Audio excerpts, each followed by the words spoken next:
Support comes from Hampton Roads Community Foundation, carrying out your charitable wishes forever, whether it's helping shelter animals, feeding the homeless, enhancing the arts, or supporting students. Learn more at leaveabequest.org.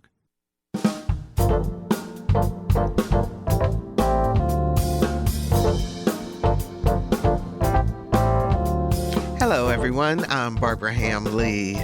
Once upon a time, it was cool, and everyone from housewives to businessmen to cowboys to movie stars did it. That is, light up a cigarette, take a long drag, and blow out the smoke. And if you were really fancy, you blew smoke rings. But that was before we understood the dangers of smoking. Today, we know that smoking is the most preventable habit that causes death, yet many still need that nicotine fix.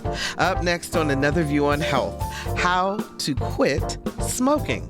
Stay tuned. I'll be back with co-host Cardiologist Dr. Keith Newby right after this news from WHRO and NPR.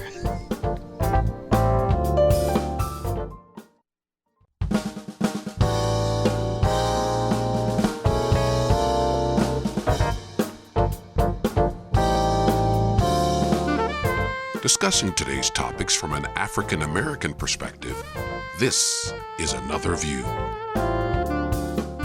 Hello, everyone, and welcome to Another View. I'm Another View producer Lisa Godley. Before we get into a riveting Encore conversation with Another View host Barbara Ham-Lee and our favorite cardiologist, Dr. Keith Newby, about how to stop smoking, there are a few things happening in the community that I'm hoping you won't want to miss. The first is our live broadcast from Fort Monroe next Thursday at noon. We are there to recognize the 404th anniversary of the first landing of Africans at Fort Monroe in 1619. You've expressed to us time and time again just how much you love our history shows, and we enjoy bringing them to you. About half of the available seats for this event are already spoken for, so if you're interested in being a part of our live audience, don't hesitate. Just go to whro.org/events to register, and we'll see you next Thursday at Fort Monroe. Something else I'd like to tell you about is an event being hosted by Trinity Faith Diamond, a new shoe giveaway block party. This takes place Sunday, August 27th. You can stop by for your children's school shoes free of charge. The block party will be held at 1023 Deep Creek Boulevard in Chesapeake. There will be a bounce house, face painting, snow cones, food trucks, and lots of other fun and games. This all happens Sunday, August 27th. Again, the address is 1023 Deep Creek Boulevard in Chesapeake. Doors open at 1 p.m. Now, if you're looking for something to do this weekend, First Baptist Church of Norfolk and Friends are hosting Community Day. This will take place from 10 until 2 at the Murray Center, 455 East Brambleton Avenue in Norfolk. You're encouraged to come out for school supplies and information on resources. There will also be free treats for the kids, a bounce house, and a backpack giveaway. That same day, from 9 until noon, the James Newby Jr. MD Foundation is sponsoring a community harvest market. This will also take place at Norfolk's Murray Center, 455 East Brambleton Avenue. So plan to come out and stock up on fresh fruits and veggies from 9 until noon. Now let's join host Barbara Ham-Lee and her Another View on Health co-host, cardiologist Dr. Keith Newby, for this Encore Another View broadcast on smoking and how to quit. So our topic today, Dr. Newby, is we're going to be talking about smoking. And to help us to get through that habit, I know how you feel about that. Please welcome to Another View, Tobacco Use and Dependence Treatment Coordinator with the Virginia Department of Health, Ms. Rita Miller. Hi, Rita. How are you? Hello. How are you today? I'm really glad I am here. So, there's been this whole concentrated effort to encourage people to stop smoking. You got TV ads, billboards, social media, doctor's visit, warning on cigarette packages, social stigma where people turn up their nose and look at you sideways if you're smoking, yet people still do it. So Rita, where is the disconnect? Why hasn't everyone stopped? Because it's as simple as them being addicted. It's an addiction. It's just like any other drug that we know people are addicted to, such as opium and marijuana, anything else. It's an addiction. And so we always know there are many, many, many people who we see smoking or we know who smoke, but they really and honestly do want to quit, but they can't because they're addicted. And so it's not that, I don't want to call it a disconnect. It's just that they are in a situation that it is extremely difficult to get out of. And one of the things we know as tobacco treatment specialists and those of us who work in tobacco control, we know it is, as I said, an addiction, and it is extremely hard to quit. And so, therefore, that is why we have a program such as the one that I coordinate so that people can get the help that they need to do so. And I'm sure we're going to get into all of that. Absolutely. So, and on top of that, from my research, I was reading that according to the Lung Association, of Black people who smoke, 3 out of 4 smoke menthol cigarettes, which makes it even harder to quit. Yes, ma'am. 90% of African Americans who use tobacco are going to be using some type of menthol product. And that is by design. The tobacco company has figured out some years ago that if it's something in our system, in our DNA, the way that we're made up, that sort of gravitates toward menthol. And so it makes it easy for people to start, easy for them to continue doing it. But the sad part of it is it makes it much harder for them to quit. So is the menthol addicting also on top of the nicotine? Most definitely. Wow. Most definitely, because it makes it easier for you to use the product because it's not as harsh on your system, not as harsh on your throat. So it kind of feels good going down. The smoke smells good in the air. So it's all of those things that, we gravitate toward, all those things, those feel-good things that are not good for us and making us sick and making us unhealthy. So, Keith, what happens to the body when you smoke? Well, essentially, look at it like this. When you take a drag on a cigarette, essentially what happens when that smoke enters your lungs, you think about your lungs are filters, so they're designed to filter things out. So all the tar and nicotine that you take into your lungs is going to get deposited there. Some gets in through, and when you take that breath in, you could almost look at it like a train station. Look at people as like oxygen molecules. And you look at the box cars as like your red blood cells, because when you take a breath in, it's like the train coming up to the train station, and people like oxygen getting on the train. So you have to have a big enough platform to fill up all the box cars, and the train takes off. So look at that as like your red blood cells transmitting oxygen. So when you take that breath of smoke in, over time, it shortens the platform, so you can't get as many people on. And it's almost like the smoke also knocks oxygen off the red blood cells. So it's almost like if a conductor says, I don't want you getting on this train, it won't let you get on. So when the train leaves, it's carrying less oxygen to be transmitted to the rest of the body. And your body, we're carbon and oxygen molecules, and essentially. So when you're smoking, you're creating damage almost everywhere. Anywhere blood cells go, your potential damage. That's why people have so much in terms of strokes, heart attacks, vascular disease. Then you talk about the lung issues that can come out, COPD or chronic obstructive pulmonary disease. It could impact diabetes. It can cause vision problems because essentially what you're doing is you're narrowing the vessels because the tar and the nicotine, but nicotine especially, is a vasoconstrictor. So you're constricting arteries everywhere when you do this. So anywhere blood goes, the potential that the tobacco can cause problems is like you think about your teeth, your eyes, your vision, legs. You got vascular disease, people will get claudication or peripheral vascular disease, the stroke risks, heart attack risks, all that plays a factor. So the list goes on and on. It's amazing how much that can do. And to chime in on Ms. Miller's comment, I've been doing this job for a minute. And you notice I don't say the actual number of years. Yeah, I noticed that, but go ahead. So it's kind of interesting. He still wants you to think he's 20, but that's okay. But I tell you, it's interesting when I've had people that have been addicted to many things, from from alcohol to smoking or cigarettes to heroin, cocaine, and I'm gonna tell you, I've seen no addiction like tobacco. I've had people tell me, I've had people literally tell me that they had less problems getting off heroin than they did getting off cigarettes. Wow. But tobacco companies got people good. I mean, that's like one of the most addicting substances I've ever seen. You're listening to an Encore presentation of Another View. Please hold your calls. Well, Rita, I was reading up on, a lot of things on your website, which is just fabulous. But the whole idea of how tobacco companies target the African American community in terms of product placement, the way that they advertise. Can you talk about that? Sure, and let's extend that a little bit more. Not only to the African American community, it's also to the LGBTQ plus community. It's also to the Hispanic community, and what's really, really bad is it's also to our youth.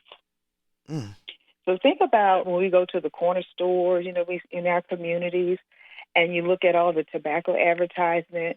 If you would think back in your mind, that advertisement is right at the eye level of a kid. And everything looks cool and sexy and fun and, that's what you want to do. And because they're sucking out our people and our kids and these other population groups in. And they do it and they want you to start using these products as young as you possibly can, because what they're looking for are smokers who will be with them for a very long time because of what? The addiction. Yeah. So if you start smoking at 13, 14 years old, and, just a little bit, as you get older, that's going to increase. As you get older, that's going to increase. And therefore, what are we doing, or what are they doing? Continue to increase and build the coffers of the tobacco company. And so, yes, they do prey upon our young people. They do prey upon the African American community with the use of menthol. And then for other population groups, when people see themselves and what they believe in that picture or in that video or whatever they're looking at in a light that they would want to be in, and if a cigarette or some type of tobacco product is part of it, and you are inclined, or they may be inclined to use the product and continue to use the product. And then they become addicted to the product, and then we have the problem. And just like Dr. Newby says, all of those issues that happen to all parts of our bodies, because, we have one of our brochures that talks about how tobacco affects every organ in your body because of the reasons he just shared with us. And so we have to be very, very aware of, what we are doing to ourselves, and educate people about what they're doing to themselves when they decide, or when they, just take the try of a cigarette or any other tobacco product. So let's dispel a myth also, because some people say, well, I don't smoke cigarettes, I vape, and it's not going to affect me the same. Is that true? Wrong. This is kind of simple. Wrong. No, she didn't hesitate on that one. Vape, vape is not water vapor. It's stuff. It's nicotine. It's all kinds of other things. And in some vapes, we don't know what's in them. And keep in mind, and this is not the subject matter that we in the tobacco control program work on, but it could be marijuana in the vape, it could be anything in those vapes, but we really don't know. And you're not doing yourself any good by using it. Now, I know there's some who are of the thinking that if you vape, you will not be on, you might be able to get off a cigarette. But then you have a lot of what I am seeing is people are dual users. So they vape where they can vape, and then they smoke where they can't smoke, because you can't smoke everywhere. True. But you can vape some places that you can't smoke. And so then, you got the dual problem. So now you're addicted to not one thing, but two things. So, Dr. Newby, I know that when I go for my regular checkups and so forth, and I know that doctors use, I know you do it because you've asked before. So if someone comes in to see you and you ask them if they smoke, and they tell you yes, what is your reaction to them. Be I nice. always give I always give. Yeah, I know. I always give the evil eye look. So that's the first thing I get, and they'll say, and I have to, diplomatically, do things, especially if it's a brand new patient. You don't want to start beating people up from day one.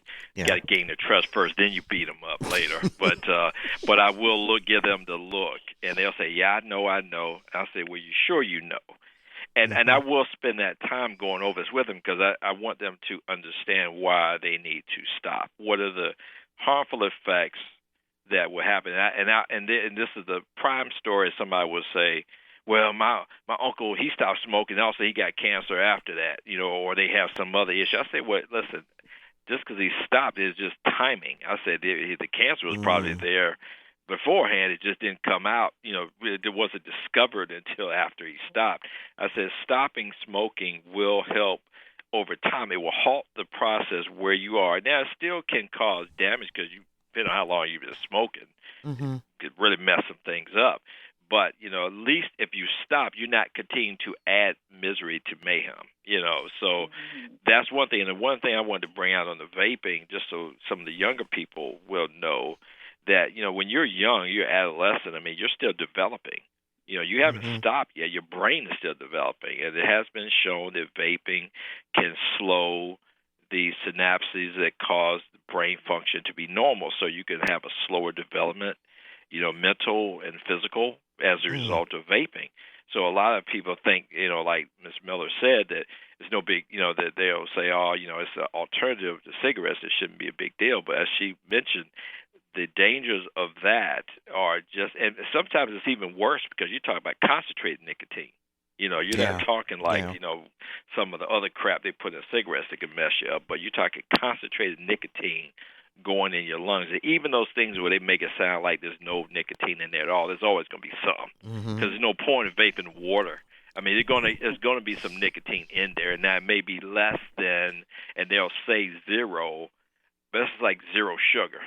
Half the time they say that, there's still something in there. So that's just what you have to be aware of. And I want to push that issue on the younger people because they think that there's no harm to vaping, but there is. It will, because, again, that concentrated nicotine is going to cause vasoconstriction, which you don't need to have, plus the slow brain function that has as a result of that. Then plus you talk about withdrawal symptoms when you try to stop, potentially. So the first thing I do is go through them with the dangers. And I will always encourage them to do this. And I'll tell you the reason why I asked Ms. Miller, I wanted her up here, after speaking to her, and I found out this program that they have, and I'm sure you'll get into this as we go along, but, there's no really good programs around here. None of the real hospital systems have any smoking cessation programs. Now, really, they used to years ago. They just stopped. So when I was looking to try to develop one, and I found Ms. Miller's, I said, "Oh, snap." I said, "Great." I'll have to reinvent the wheel. I said, so that's when I reached out to her. And she was so accommodating, that I just said, "Oh, yeah, we got to go roll with this." Because people need to have, because people will say to me, "I want to quit, but I don't know how." Exactly. So that's kind of the other thing. But well, anyway. Then let's get into Quit Now, Virginia. But just before we do, we got a question from Facebook. Lynn from Chesapeake wants to know, she said, "What about weed? The last time I was at the doctor, she asked if I smoke, and I told her weed, and she said that doesn't count, does it?" It always counts. Because if you're inhaling something that's foreign, that's going into your lungs, it's just like going and working in a coal mine factory. You're breathing in something that's not, air. It's different from air. So a lot of people think, and there's data now talking about the cardiovascular risk of marijuana. So I don't want people to think, okay, because I'm going to tell you, Barbara, I think you and I have had this conversation before. I have not walked across the street from this building, Fort Norfolk, to Norfolk Jones parking lot. I ain't smell some weed out there. I'm like, I'm just like, can I come across the street once? And it's like 7 a.m. I'm like, really? So, I'm like, what in the world? So, yes, weed can hurt you. There may be a different effect, but it's still, you're putting some foreign in your lungs that can impact both your brain, your lungs, your heart. If you're just joining us, we're talking about ways that you can kick the smoking habit with Rita Miller, Tobacco Use and Dependence Treatment Coordinator with the Virginia Department of Health, and my co-host for Another View on Health, Cardiologist Dr. Keith Newby. Rita, talk to us about Quit Now, Virginia. What is that? Okay, I'm going to talk to you about Quit Now, Virginia, but I want to go back because I think this is so important. When Dr. Newby talked about the concentrated tobacco or nicotine, what people don't know or understand is that there are devices out there that people are using to vape that has as much nicotine in it as one pack of cigarettes. What? Say that again?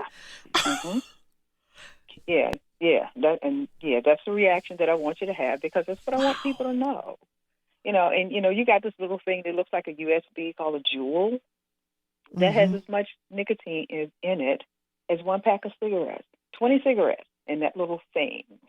Wow. And I don't know how many pulls, tokes, whatever you take off of it, but still, that is a lot of concentrated nicotine. Yeah. And nicotine is the addiction, is what causes the addiction. Yeah.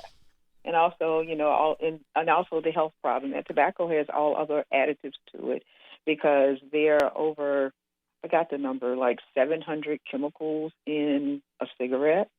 Because by the time, you have the additives to the cigarette already, and then think about lighting it on fire. Once you take that lighter and strike it up, that turns it into a whole nother thing. And think about the carcinogens that you now are inhaling into your body. And so I think that's one of the things that we need to let people know is that, it's just not this simple plant. There's a lot of other things that are in cigarettes. And I would want people to Google what is in a cigarette. And they would be so surprised. It's things that you would find in your garage, like benzene and cadmium and things that you use in embalming fluid and things that you use in your battery. All of those things have found themselves their way into a cigarette. And so it's not just a simple product that you pulled out the earth. No, it's a lot of other things to make that work. And as I said, then you set it on fire. Wow. So I hope y'all heard that. Yeah. Embalming fluid. Yeah. That's a lot. Yeah. Embalming fluid, know what that is. So when you die and you go to the funeral parlor, that's what they putting you to preserve you. That's what you're taking in your body. So, and there are other products. So like I said, I would just encourage people to just Google. The Google box will tell you everything. What's in a cigarette? And you're going to see this list, and you're going to be like, what? And that's what I want you to be like. What? Okay. Because I want, because if it can move you to, coming to Quit Now, Virginia, which we're going to talk about, I would want you to do that. Okay, so let's talk about Quit Now, Virginia. What is it? Yes, let's go there. Quit Now, Virginia is the Department of Health program to help people who are tobacco users, and this is tobacco and nicotine in any form. You can vape, you can, use combustibles, which is a cigarette. You can use non-combustibles, the dip, snooze, snuff, chew, whatever you're doing that you're not smoking, but it's still tobacco. We provide services so that people can take their journey toward quitting. Now, we always hear about people who quit on their own, and we're happy for them. But most people cannot do that. Because there's so many triggers, and there are people who have tried over 30 times to quit and have not, because, as I said, it's difficult to do. And that's why we have trained counselors. These people take over 240 hours of training to help individuals quit using whatever their product may be, whatever tobacco nicotine product they are using. There's help out there for them to quit. Also, okay, go ahead. I was going to say, is that help free, or is there a cost? It is absolutely free. Everything we provide at the Virginia Department of Health, be it the counseling, being the nicotine replacement therapy, we offer patches and gum, resources. We will send you mail to your house. We will send you mail to your email. All of that is free. And I like to tell people, and I think that's one of the things we don't say in the world of government. You've already paid for this with your tax dollars. Use it. You pay for it. Gotcha. This is what our taxes pay for. These kinds of things, these kinds of services. So use them. We don't charge you a dime for any of this. And we encourage you. We want you. We need you Because we at the Virginia Department of Health, our slogan is we're trying to make Virginia the healthiest state in the nation. And Gotcha. tobacco is kind of our barrier. It's standing in our way. Virginia spends $3.6 billion a year on people who are tobacco users who are unhealthy and trying to get them healthy. That's a lot. Yeah, of that's a money. lot of money. Our lot phone of lines are lit up, so I want to take some calls right now. Let's go Okay, to let's do that. Anita in Chesapeake. Hi, Anita. You're on the air. Hi, thanks for taking my call. Mm-hmm. I quit smoking 25 years ago, and I learned something. My doctor was very helpful in encouraging me to quit. It's two things, the nicotine addiction and the habit. When you smoke, how you smoke, the times of day that you smoke. The habit is worse than the addiction to the nicotine. The patch will take care of the nicotine, but the hardest thing to change is the habit.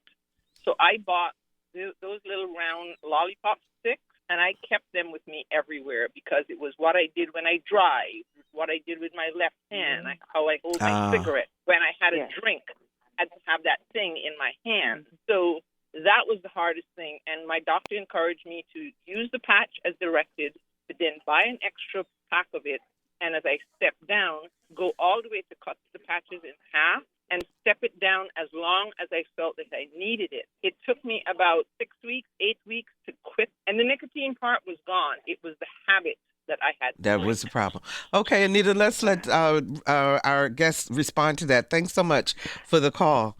Go ahead, Rita. Oh, I am so appreciative for that because it is about the habit. It's about, when you wake up in the morning, what do? You grab your cigarette. When you go to get your coffee, what do? You grab your cigarette. When you get in the car. And she is so right. It's about, what your body has become accustomed to doing with this little thing in between your two fingers.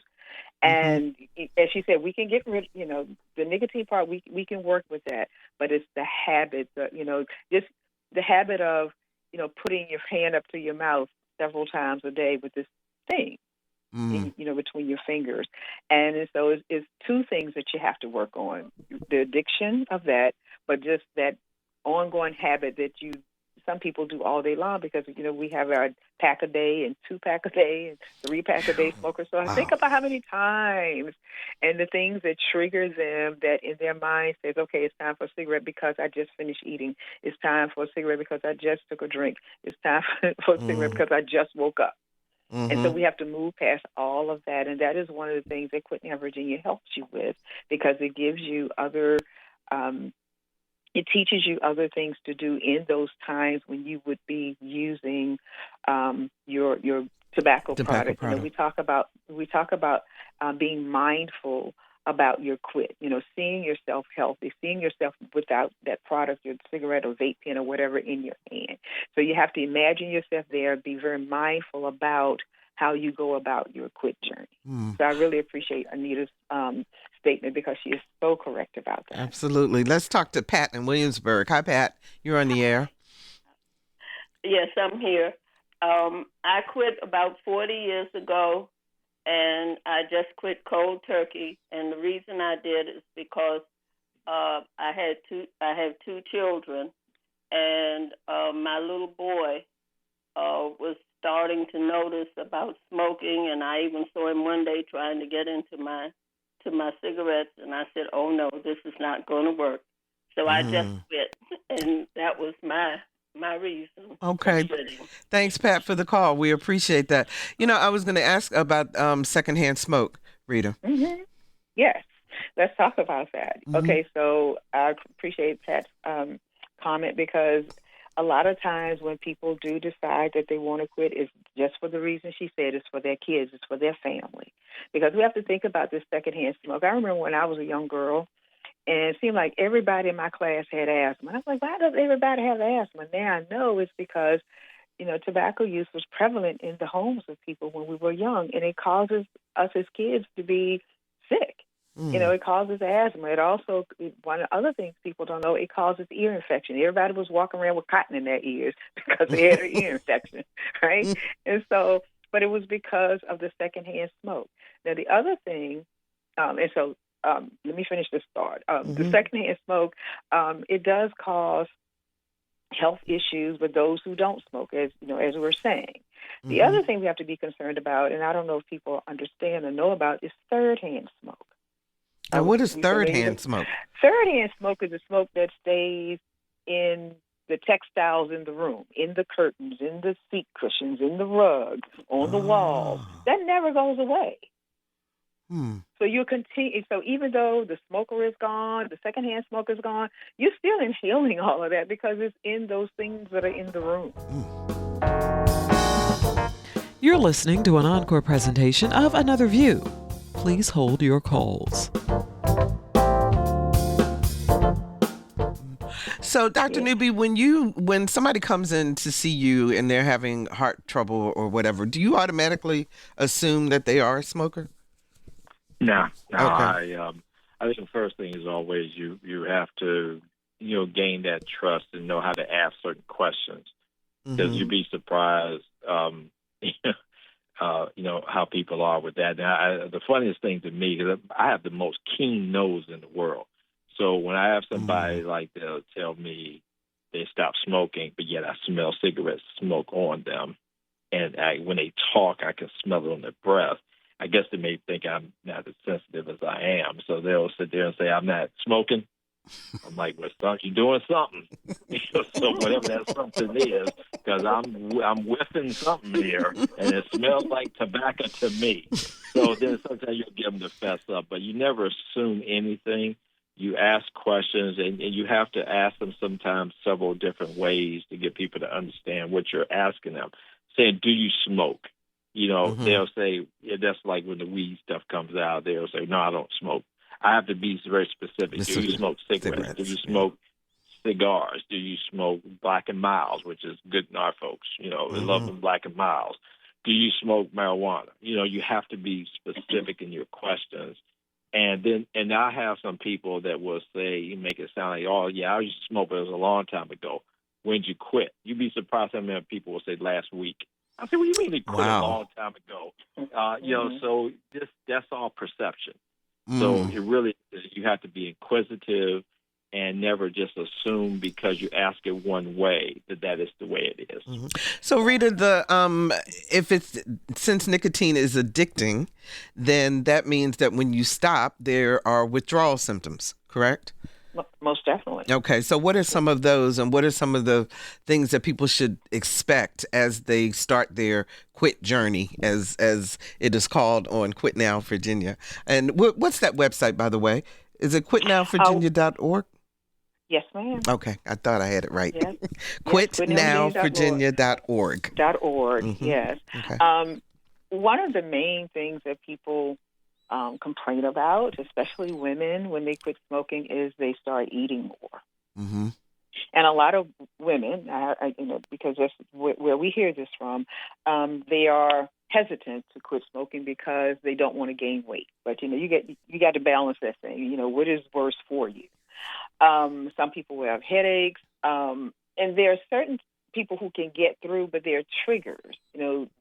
Sometimes it's family situations. It could be, sometimes it can be people. It could be stressful situations. It just triggers you. You've done well, and then all of a sudden this thing happens, and then that sends you right back down that path, and then you got to start all over again.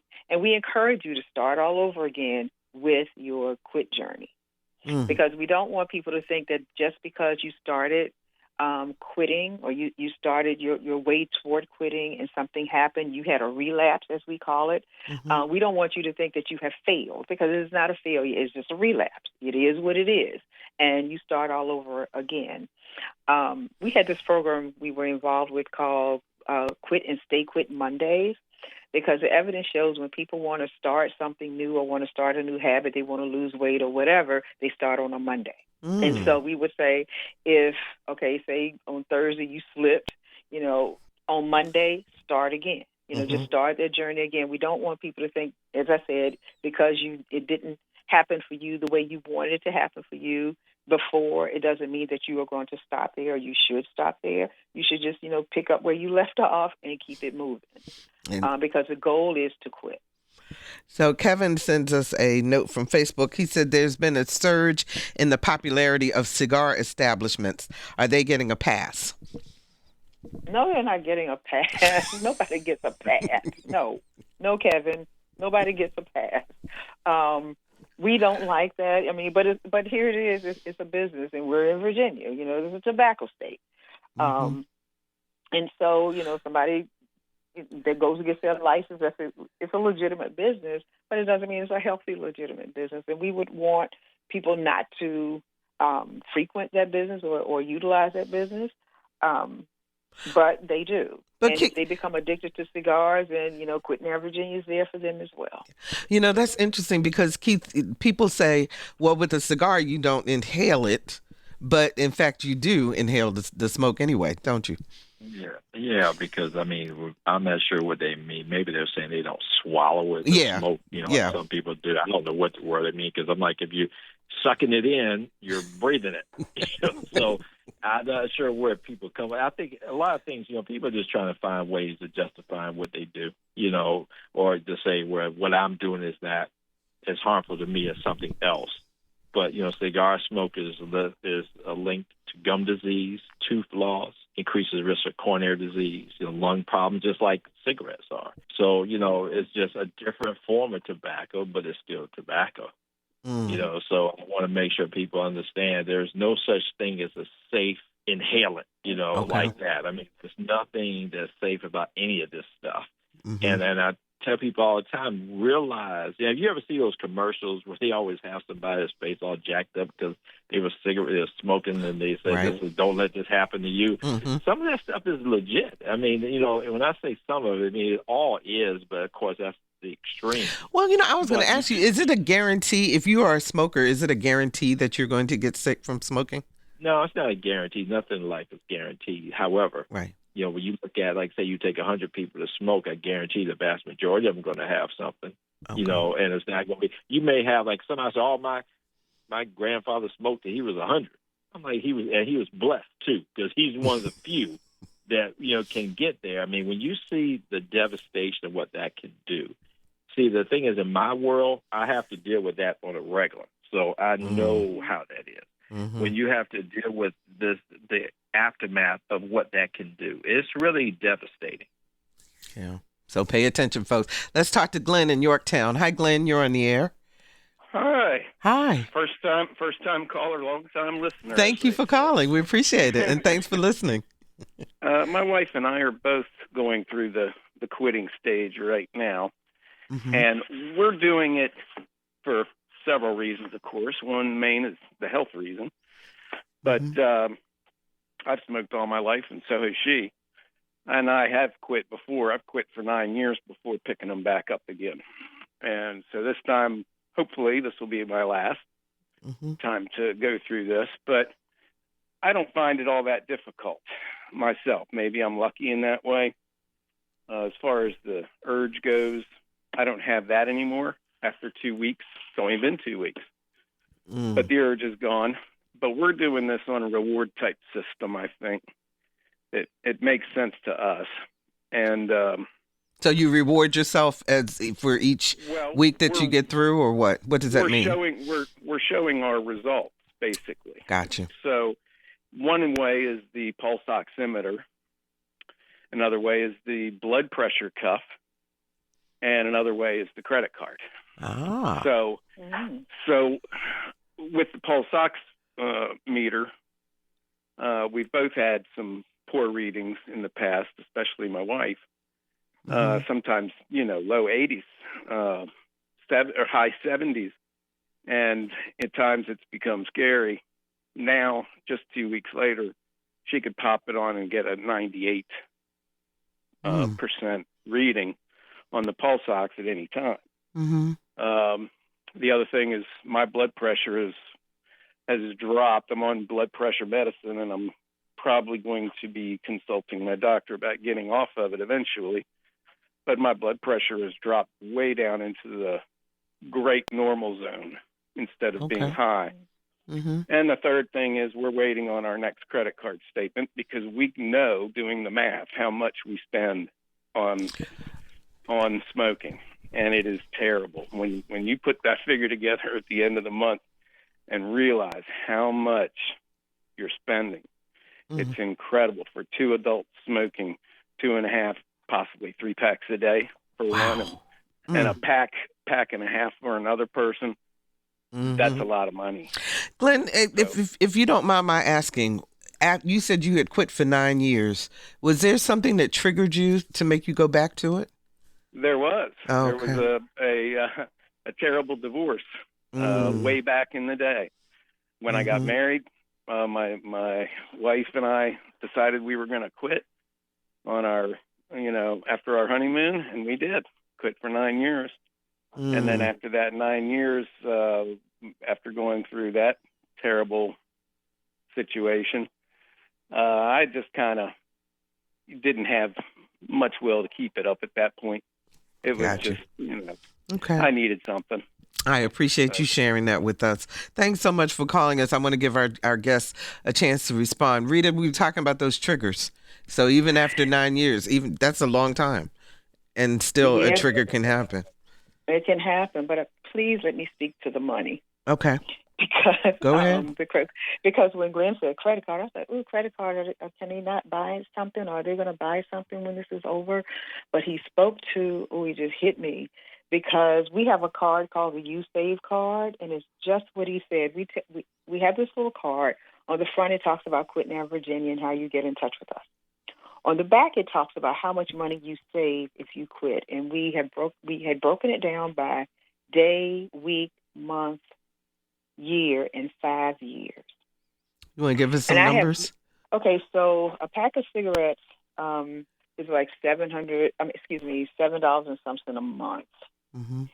A day. If you smoke a day. Of course, cigarettes have gone up, but it can be up to $5,000 in a 5-year period, probably more than that now. Wow.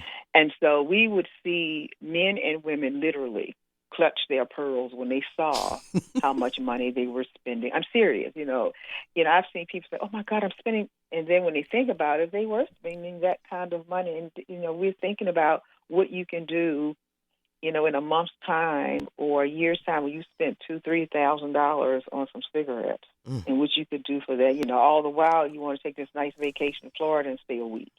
Yeah. And so, we want people to, kind of put those two things together, what that looks like and, how it affects your pocket, not only your health, but, the health of your pocketbook. Yeah. Because, they're not giving them out. When you go to the store and buy I don't even know what a carton of cigarettes cost. But I bet you it's a big amount of money. So we've got about 5 minutes left, and I want to ask one other question of you, Rita, before we go. If a parent is, someone has teens in the house, how can they tell if their teen is vaping? And how should they approach their teen about it? Okay. How can they tell if their kid is vaping? If if they aren't aware of the devices that are out there, they probably won't know. I work in this industry, and I'm always surprised with the next thing that they tell me that they can use to vape with now. They now have like hoodies that have this little pocket in it that you can put your vape pen in. Oh, wow. And vape on it wherever you are. I've heard parents actually say to me, because the Juul, which is a vape pen, looks like the USB that we put into our computers to, save our work or save our whatever. Mm-hmm. And kids were ordering them online. They were coming to the house. Mama would say, "Johnny, your USB came, for school." And no, it's the vape pen. So parents don't really know. They don't know. But what we have done at Quit Now, Virginia, because when vaping became the epidemic that it now is, we knew that we had to do something to help our young people quit, because just like adults are addicted to cigarettes, they were now addicted to vaping. And so we created this program called Live Vape Free. And Live Vape Free is a cessation program for youth, 13 to 17, to help them quit using vape products. Mm-hmm. And also with that, we created an online course for parents and adults, so not only parents in the household, but for teachers, for our educators, for those who work in recreation and park facilities, those who manage kids or coordinate programs at youth-serving organizations, because all kids vape. Now, let's not get this twisted. You can think you got the good kid and the smart kid. That don't mean they're not vaping. Mm.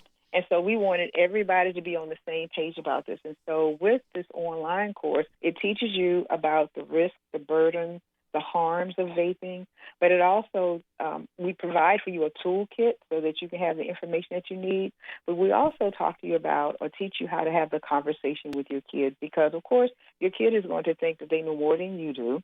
Mm-hmm. And we don't want you to have the screaming match at the house with the kid about, doing something that's not good for them.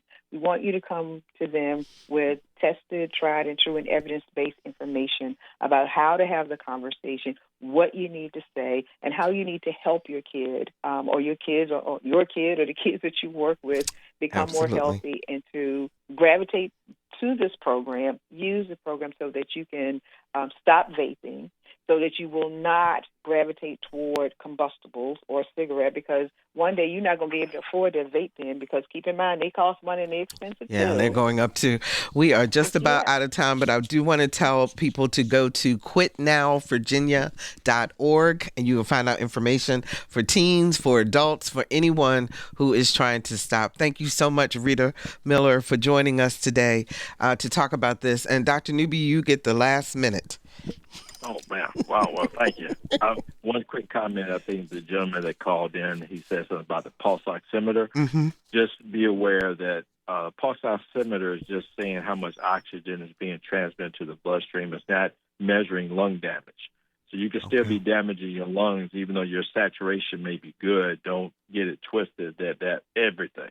The transmission of oxygen is great that it's doing it, but it can still, your lungs can still be getting damaged, and you can still develop emphysema, although your oxygen levels are still normal. So I would just say this, the dangers, the potential risks, like say cancer risks, you can make your diabetes worse, the lung problems, the cardiovascular issues. I would say please take this into consideration, and what you do may affect others because they secondhand, thirdhand smoke. So please, stop. That's the best thing I could say. And I hope, audience, that the information we shared with you today will help you give up cigarettes for good. If you have a smoker in your circle, please share this show with them. Go to anotherviewradio.org and download the podcast. So who doesn't love a drum line? Well, you're about to meet an amazing group of talented musicians who make up the Shark City Drum Corps. Our Lisa Godley introduces us to the founder and leader of the group, Frederick Dixon, who not only teaches students of all ages how to play the drums, but prepares them to play in public. But it's more than just making music. They've won multiple awards, and some have used their skills to obtain full-ride scholarships to college. What started out as an experiment 4 years ago with just 4 kids has rapped, tapped, and stepped its way into a league that's capturing national acclaim. Meet the Shark City Drum Corps.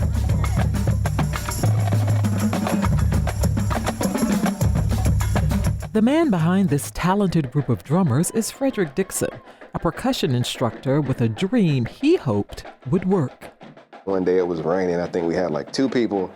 And I looked at my partner, Mr. Edwards, and I told him, I said, this is not going to work. And he looked at me and he was like, it's going to work because I believe in it. So we took about 2 weeks off and we decided to go to Harbor Park. And we looked up that very first day back and we had 8 kids. And then the next week we had 16. And then the next week we had 25. From there, we grew into a whole organization. And 3 years later, we have an autism group. We have an adult group, we have elementary school kids, we have middle school kids, we have kids my age. So we have a lifelong program now. Shark City's youngest drummer is 3, the oldest, 82. The mission is to build better relationships with our community. But our main mission is to get as many of these kids off the streets as we possibly can. Our streets are getting bad, and gun violence in our area, it's at astronomical levels. So we feel that if we can bring them here, and we can get them here for one day, they'll stay. Somebody needs to step in and be a positive role model. To be able to be around people and do things you love, I believe it's a great opportunity. And my goal is to get as many people to play drums as I possibly can. I started playing drums when I was like elementary school. I played in middle school. I played in high school. Then in my 10th grade year in high school, my mother passed away. It put me in a very dark and depressing place. Like I didn't know what I wanted to do. I didn't know where I wanted to go. I didn't know anything. Everything had just stopped. And I believe my family here realized that the path I was going and where I was at, I had only applied to 2 colleges, which was Norfolk State and Virginia State.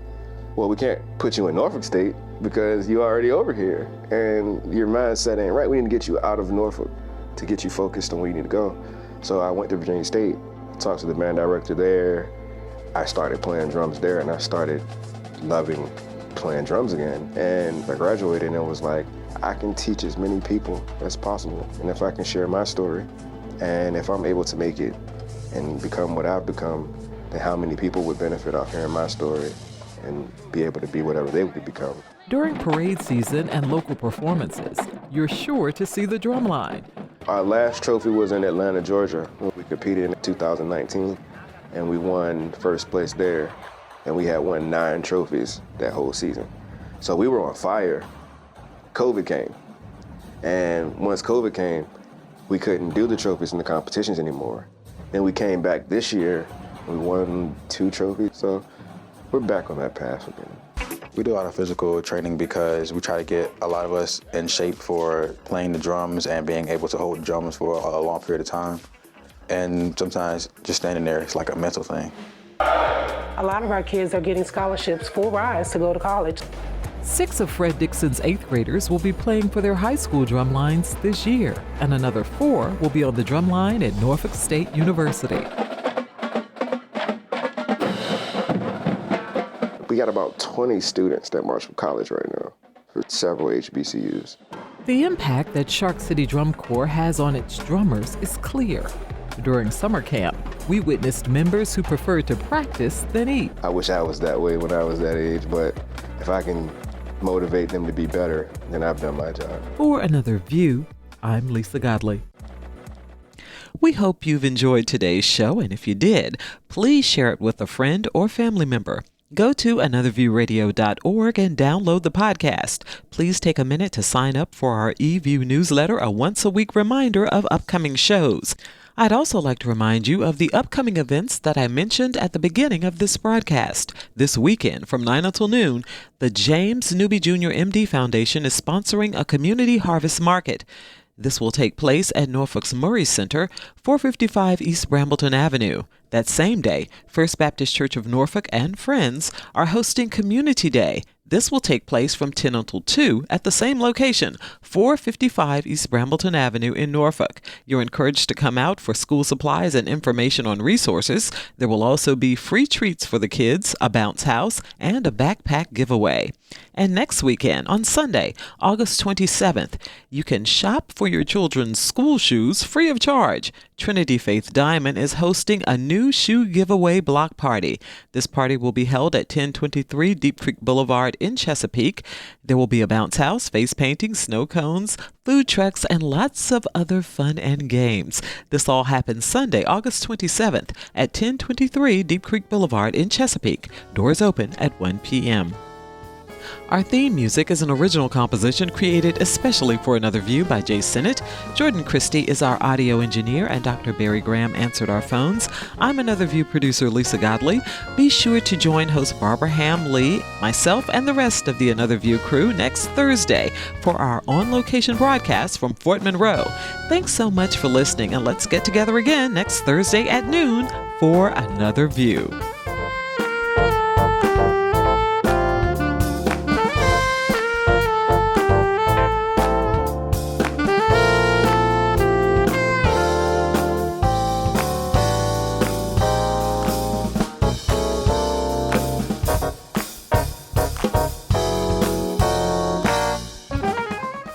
Support comes from Hampton Roads Community Foundation, partnering with donors from all walks of life to improve southeastern Virginia through grants, scholarships, and leadership initiatives. Learn more at hamptonroadscf.org.